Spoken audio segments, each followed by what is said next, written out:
सबसे बड़ा अगर कोई धर्म ग्रंथ मानता हूं तो भारत के संविधान को मानता हूं, और एक साहित्यकार होने के नाते प्रभावी के साथ कि दुनिया में इस संविधान की प्रस्तावना के बराबर कोई गद्य गीत नहीं लिखा गया। कोई गद्य गीत आज तक ऐसा नहीं लिखा गया इस देश के संविधान की प्रस्तावना से बेहतर हो या इसके समकक्ष, जो हर इंसान की गरिमा की शपथ खाता हो।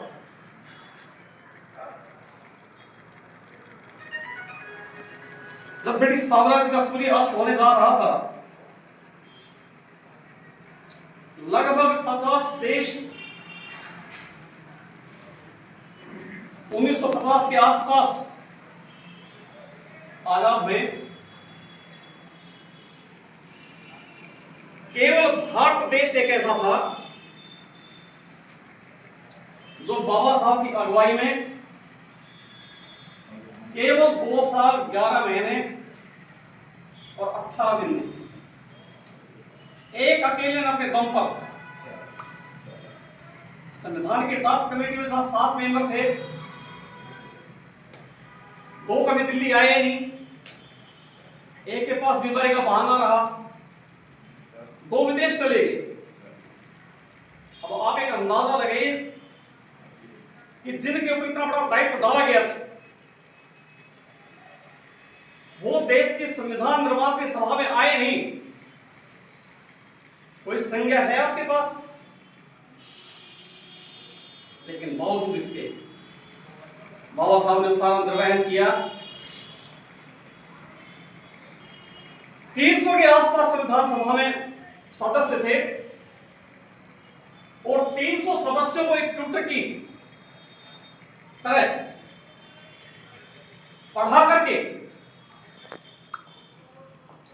एक क्लास पर बहस करके लहू लुहान होकर के और इंसानियत की हिमायत में जितने भी आर्टिकल्स थे वो मानने के लिए बाध्य। 25,000 के आसपास संशोधन लाए गए। इतने सारे संशोधनों का जवाब देना कोई सामान्य बात नहीं। जैसा कि डॉक्टर कामत कहते थे कि डॉक्टर अंबेडकर में इतनी प्रतिभा है कि वो दिन को रात और रात को दिन साबित कर सकते हैं। वो इसलिए कि इंसानियत की हिमायत में उनके पास तर्कों का भंडार है।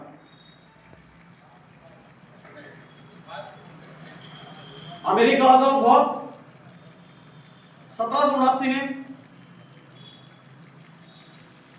और 84 साल के बाद 1863 में अश्वेतों को नागरिकता दी गई।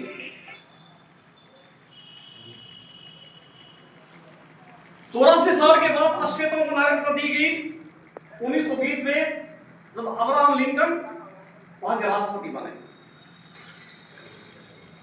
महिला मताधिकार 1920 में दिया गया, लेकिन आज तक वहां की परंपरा है और वहां के स्कूल में अमेरिका में कोई राष्ट्रपति महिला नहीं देखी गई। जब चर्चाएं चल रही थी तो लोगों की तरफ से सुझाव यह है कि मताधिकार उसके पास हो जो या तो ग्रेजुएट हो या देश का बड़ा कोई सामंत हो, किसी रजवाड़े का मालिक हो।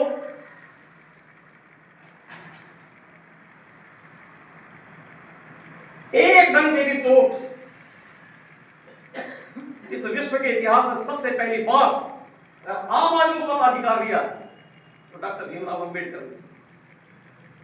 किसी की हिम्मत नहीं, बहुत संविधान बने, अकस्मात सभी को सबको नागरिकता का अधिकार नहीं मिला।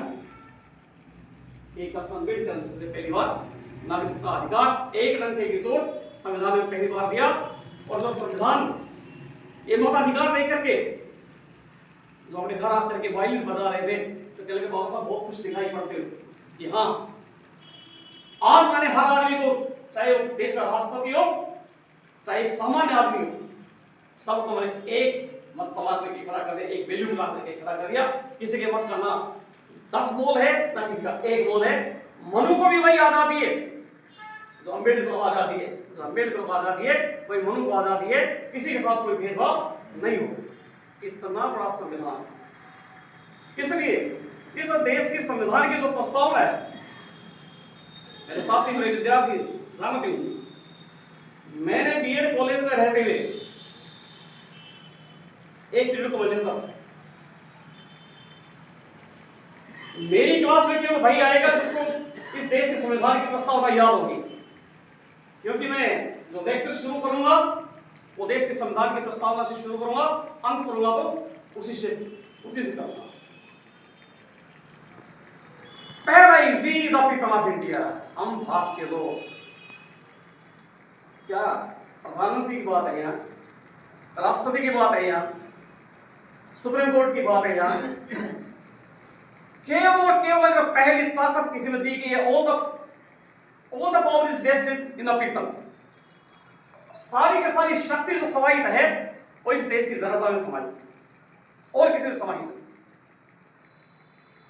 लेकिन आज जो आप देख रहे हैं, देश की जनता रेत हो चुकी है, देश की जनता रेत हो चुकी है। उसे उन मुद्दों से हटा दिया गया है जिनकी तरफ उसका ध्यान जाना चाहिए था। आज देश में शिक्षा दांव पर लगी,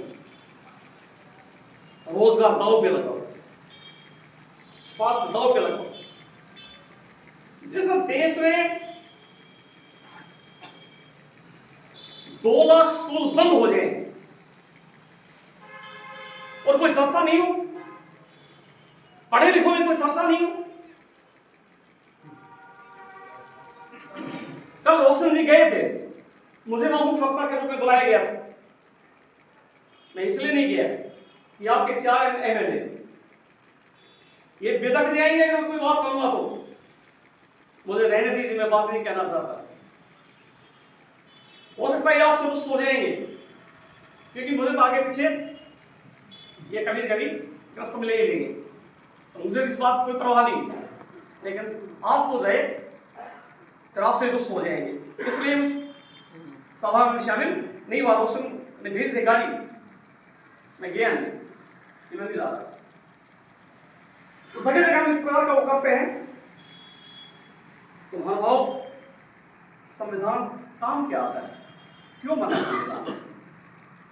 संविधान किसी भी देश का एक रोड मैप होता है, और दुनिया में भारत के संविधान से बढ़िया इतना सुंदर रोड मैप आज तक बना नहीं। इतनी सुंदर दिग्दर्शिका, इतना सुंदर दर्शन आज तक नहीं बना। लेकिन इस देश में कोई एक प्रथा नहीं थी।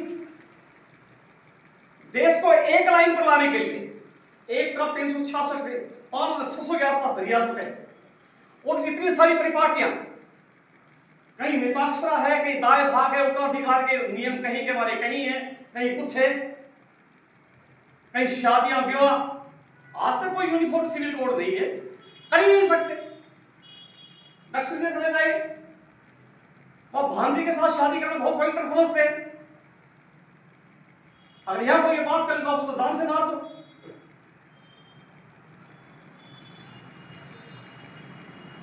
बाबा साहब अम्बेडकर ने पहली बार संविधान सभा में प्रस्ताव पारित करवाया कि जिस दिन से ये देश का संविधान लागू होगा, उस दिन से पहले चली आई जितनी भी प्रथाएं हैं, जितनी भी विधियां हैं, जितने भी कानून हैं, चाहे वो याज्ञवल्क्य स्मृति हो, चाहे मनुस्मृति हो, चाहे नाथ स्मृति हो, चाहे मिताक्षरा हो, चाहे दाय भाग हो, कुछ भी हो, सारे के सारे निरस्त नए ढंग से हम देश को लेकर के चलेंगे, जिसमें सारे के सारे बराबर हो। आज देश का ध्यान हटाने के लिए लोग वी द पीपल को डाइवर्ट किया जा रहा है। एक सातवीं फिर महामूर्ख बाबा का वेश धारे गए, गवर्नमेंट का स्पॉन्सर, वो प्रवचन करता फिर है, और देश के पढ़े लिखे वो आदमी के प्रोफेसर वो सुन रहे इस देश को मानसिक रूप से शुरुआत से इतना विकलांग कर दिया गया है कि जिस देश में एक छींक पहलवान के गोडे तोड़ दे, एक छींक पहलवान के घुटने तोड़ दे, वो क्या देश? छोटी छोटी बात का बर्दाश्त नहीं कर सकते। आप हनुमान चालीसा पढ़ रहे हैं, अपने ऊपर विश्वास नहीं है।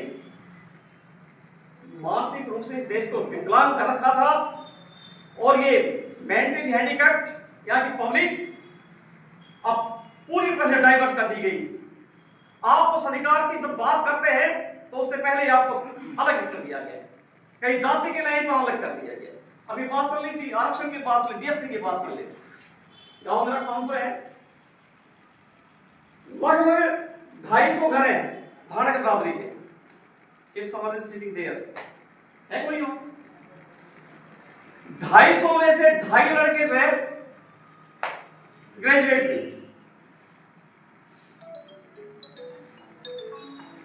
अरे तुम शिक्षा में ध्यान नहीं देते, लेकिन एक मिस्टर जो है जो हमें ही आता है, बार बार आज वो आए नहीं, मैंने उनको कहा था आते और यहां से बात नहीं करके जाते और वो डीसी की बात करते हो। अरे श्रीमान जी, आप पढ़े लिखे हो, आप अधिकारी रहे हो, आपको पता है सारा। वहां आपने कभी शिक्षा का प्रसार प्रसार नहीं किया, क्यों पढ़े और कंपटीशन में आए? मानो भाव हरियाणा में 171 पोस्टें आईपीएस ऑफिसर की जो कि तो छोड़ दी, not found suitable, not found suitable. मेरे भाई की पुत्र वधू चाहिए था बीएमएस, वो लड़की गायनिकों में बाकायदा एमएस थी, बावजूद उसके नॉट फाउंड सुटेबल। और यहां से खेल नहीं चला रहा, यहां से खेल नहीं चला रहा। तो मेरे अपने केस में 85 में भजनलाल की गवर्नमेंट में मुझे लिखा था not found suitable.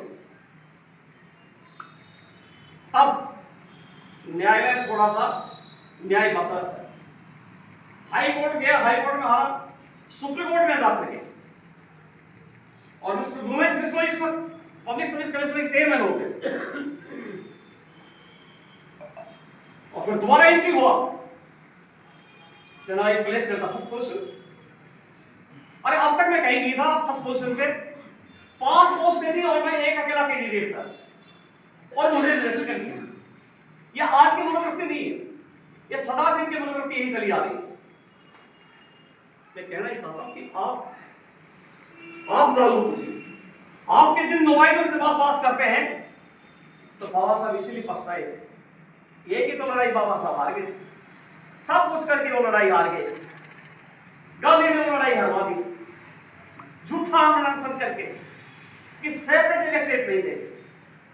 Separate elected होता तो हमारे मतों से जीतता, हमारे मतों से जीतता तो हमारी बात मानता। अब क्योंकि ज्वाइंट इलेक्टेड, आपके मत थोड़े हैं, आपको इस तरह से बांटा गया है, आपके मत थोड़े हैं, उनके मत ज्यादा है, पार्टी का विप चलता है, वो जैसा कहते हैं वैसा लोग करते हैं। तो आप भूल जाइए अर्जुन सिंह मेघवाल या कोई और मेघवाल आप लोगों की बात ना करेगा दमदार तरीके से, कभी भी नहीं कर पाएगा। क्यों? क्योंकि उसे हमारे वोटों की इतनी ज्यादा जरूरत नहीं है। वो दास है पार्टी का, वो दास है अपनी कुर्सी का, वो हम लोगों का नहीं। और फिर भी वी द पीपल, अगर हम लोग जागे, हम लोग चेतन हो गए, तो फिर इन लोगों को कहीं कोई वो पकड़ी पकड़ देंगे। और चेतना में अभी जैसे सुरेंद्र कह रहे थे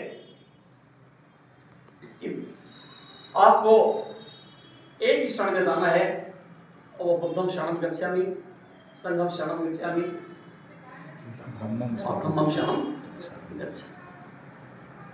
आप अपने जीवन के रास्ते पर पलट लीजिए, आप लोगों का मत एक हो जाएगा, और जिस दिन आपका मत एक हो जाएगा, आप पास बैठिए तो सही। अभी दूर की बातें लग रही है, लगनी भी चाहिए, क्योंकि अभी तक तो नहीं लग रहा। ऐसे लोग कह रहे थे कि हम आपस में जो पास नहीं बैठते, बहुत बड़ी ईमानदारी के बात, कि हम आपस में ही जो है हमारे वाल्मीकि बंधु हुआ और अभी मौका मिले मेरी बात करवाना ना, ये वाल्मीकि शब्द जो ऐसा दिया गया है कि क्योंकि मैं संस्कृत का विद्यार्थी रहा हूँ, वाल्मीकि से इस कौम का कोई लेना नहीं। ट्रूली स्पीकिंग, बड़ी ईमानदारी के साथ मैं कह सकता हूं ये प्रचेता का 10वां पुत्र वामन का। मैं सुना सकता हूं आपको शुरू से लेकर क्या तक, पहले श्लोक से लेकर क्या तक, आपका इससे कोई लेना देना नहीं। लेकिन अनिचंद नाम के आर्य समाजी ने केवल हम लोगों में तो फाड़ करने के लिए कि बड़ी मार्शल कौम है, हाँ ये बड़ी मार्शल कौम रही है, और इसको अगर इनसे अलग कर दिया जाए तो फिर मजा आ जाए, क्योंकि ये एक हो नहीं पाएंगे और हमारे भाइयों को हमसे अलग करके वाल्मीकि का मामला दे दिया गया, हम अलग हो गए। कोई कबीर को पकड़े बैठा है, कोई किसी को पकड़े बैठा है। ताजुब तो तब हो जाता है जब एक समय बहुत कटरम्बेट करवा दिए थे, नाम नहीं लेना चाहता, और जिनसे हमने बहुत सीखा तो कुदरती उनको पता चला कि भाई बाबा साहब तो बाहर थे, मगर हाँ वहां सवालों ने शिकायत की बाबा साहब के खिलाफ कि आप तो बाहरों के लिए काम करते हो। नया मुद्दा उठ रहा है, तो वो जो है ये नया मुद्दा उठ रहा है, वो उखड़ गया। बोला अच्छा हम तो सोच रहे हमारा है, तुझे सब कुछ दिया, इस देश को संविधान दिया, कृषक को वी द पीपल के लिए महानुभाव इस देश के संविधान में स्पिरिट डाली गई। This is not a police state, welfare state, कल्याणकारी राज्य की स्थापना की गई, और कल्याणकारी राज्य की स्थापना के लिए आप लोगों के लिए सोशल बैंकिंग शुरू की गई। सोशल बैंकिंग शुरू की गई जिसके साथ यह हरित क्रांति आई, निःशुल्क शिक्षा का प्रबंधन किया गया। जो आज ओबीसी जैसे होश नहीं है, उन लोगों में तनिक भी अगर कहीं चेतना आई है, खासकर इस इलाके में जहाँ गाड़ी पैदा होती है, कुछ भी पैदा नहीं था, जिनके तौर पर जो सिंथेटिक रेन आए, संश्लेषित धागा, टाई वाई पहनने लगे, बच्चे नौकरी करने लगे, सबको बाबा साहब ने कि लोक नियोजन के मामले में एम्प्लॉयमेंट के नाम पर कोई भी स्टेट किसी के साथ भेदभाव नहीं कर सकती, जो भी योग्य हो उसका लिया जाएगा। लोग लगे, कोई फौज में जाकर के लगा, चाहे वो सत्ता में भागीदारी के लिए बेसिक से, चाहे वो चपरासी ही लगा, चाहे वो तहसीलदार लगा, आईएएस लगा, लेकिन सब के सब से सबको भागीदारी का मौका मिला। लोक नियोजन में किसी प्रकार कोई जाति के उपबंध प्रावधान नहीं छोड़ेगी। इतना बड़ा सबके साथ जिन्होंने न्याय किया, और फिर वो तो 300 आदमी देश के जो सबसे पढ़े लिखे थे, सबसे पढ़े लिखे क्रांतिकारी थे, वो कोई सामान्य आदमी नहीं जो 300 थे, और उन 300 आदमियों को मनाना कि इंसानियत की हिमायत में यह फैसला सबसे ठीक रहेगा। बहुत सारे संविधान थे,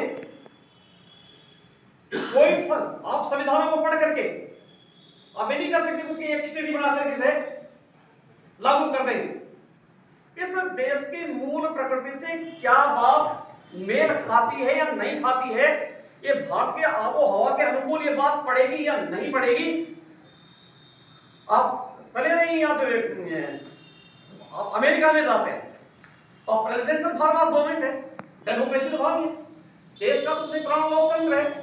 इस पुराने लोकतंत्र में 1772 में मुल्क आजाद हुआ है वहां का, तब से लेकर के आप देख लीजिए प्रेसिडेंशियल फॉर्म ऑफ गवर्नमेंट है। लेकिन यहां अगर प्रेसिडेंशियल फॉर्म ऑफ गवर्नमेंट लगा दे,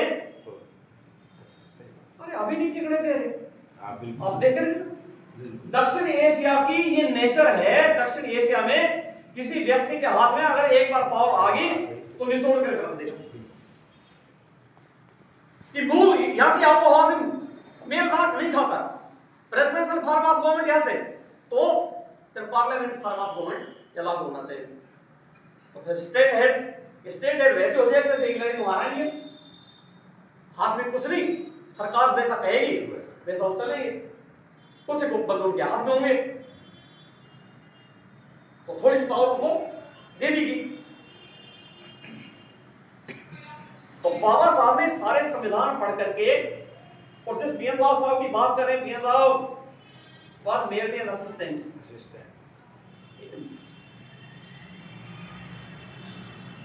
उस बच्चे जैसे पीएचडी कर रहे हैं बच्चे और भाई लाइब्रेरी में बैठा है, उससे लोग कहते हैं फला फला किताब चाहिए मुझे, है ना, हमें शोध के लिए वो किताब चाहिए कि हाँ ये मेरी निगाह में उस खाने में रखी हुई है और सब मैं खोल के देता हूँ यहाँ तक। उससे पहले उन्होंने जो तैयार किया था वो तो नेहरू में और ठाकरे के फेंक दिया था। 3 बार वापसी हुई थी, रिंग की जेल से वो ही नहीं हुआ था, स्वीकार नहीं कर पाए। नेहरू रिपोर्ट। तो इस प्रकार का ये एक अफवाह, एक एम इस प्रकार की शुरू कर देते हैं कि देश में इस प्रकार की गलत फहमियां शुरू करो और फिर उस चीज को तोड़ने की कोशिश करो, भ्रांतियां पैदा की। इस वक्त आपके देश में जो वैचारिक प्रदूषण चल रहा है, धर्म जाति के नाम पर जो कुछ इस देश के साथ गद्दारी की जा रही है, ऐसा पूर्व में नहीं था। यहां तक कि मध्यकाल में भी आपके साथ ऐसा कभी नहीं किया गया, वहां भी आपको कहने की पूरी स्वतंत्रता थी, लेकिन आज अभिव्यक्ति की स्वतंत्रता को बार बार से काटा जा रहा, कटेल किया जा रहा, इस बहाने या उस बहाने। अगर कहीं बच्चे जिनके लिए फंड आता है, अधिकारी उसको जीव दें और उन बच्चों को नमक के साथ रोटी दें और कोई पत्रकार उस बात को उजागर कर दे और उसको उठा करके जेल में दे दे, क्या है ये?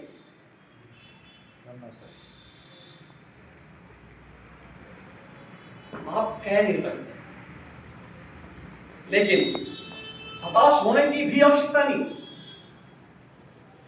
याद कीजिए वो 2 अप्रैल की घटना,